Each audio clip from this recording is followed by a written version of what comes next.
I did want to ask you about the president's pharmaceutical executive order, right? And bringing back like manufacturing, but then also like cutting the cost of pharmaceuticals. It's a bit more complicated. When I reached out actually to somebody who is a greater expert in the space than myself, a gentleman named Brigham Bueller, who's worked with big pharma and big insurance for many years, to his detriment, to be fair. And he was saying that the long story short is it's for if you're on the teat, so to speak, if you're on the dole, then it will lower drug costs through like Medicare and Medicaid. But for someone like myself and probably you and your family, if you're paying out of pocket for insurance, it's not going to have an impact. But it's a step. It's a step in the right direction. It's not perfect, but it's moving in the right direction. What we do need to do to really level the playing field is get rid of those middlemen. So these pharmacy benefit managers. I'm not sure. Are you familiar with these guys and who they are? This is a definite. Okay, so these bastards are the middlemen. They're legitimate bastards. Forgive me. So many moons ago, these guys were installed to fight on our behalf and negotiate drug prices on our behalf. So the big insurance companies didn't like that, and they saw an opportunity, and the big pharma companies didn't like it, and they saw an opportunity. So the long story short is the big insurance companies bought the middleman. So for example, Prime Therapeutics, which is a pharmacy benefit manager, they're the middlemen. They were purchased by Blue Cross Blue Shield. United Healthcare is Optum.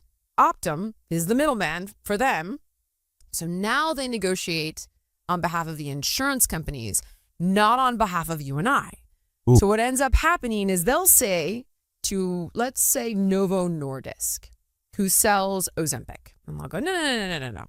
Don't charge us $400. Charge us $1,000. And then give us a rebate. You and I don't know about the rebate. They negotiate the rebate with their pharmacy benefit managers. So you and I then pay co-pays that are more than their actual cost of the drug. And then they claw back on the rebate. So they end up making money on prescriptions. And that is the top reason that our drugs are exponentially more expensive than anywhere else in the world are these pharmacy benefit managers.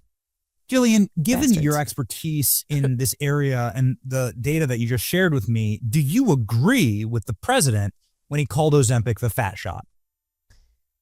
I actually, yeah, I mean, that's what it is. It's being utilized in other capacities that it shouldn't be, but that is what it is. And if you were to actually advocate for any reason to utilize this, it would be somebody that is morbidly obese, that has tried everything, and all of these drugs have side effects. They're all going to be a cost-benefit analysis. If you're 100 pounds, 200 pounds overweight, and you've tried everything, and you have chronic kidney disease and atherosclerosis and type 2 diabetes, blah, blah, blah, blah, blah, then, all right, you're probably willing to tolerate the side effects of these drugs in order to start gaining some ground, getting healthier in a more gradual way. But the freaking soccer mom that's on it and has 10 pounds to lose that are vanity pounds, don't even have an impact on her overall health and well-being, I would argue that's extremely dangerous.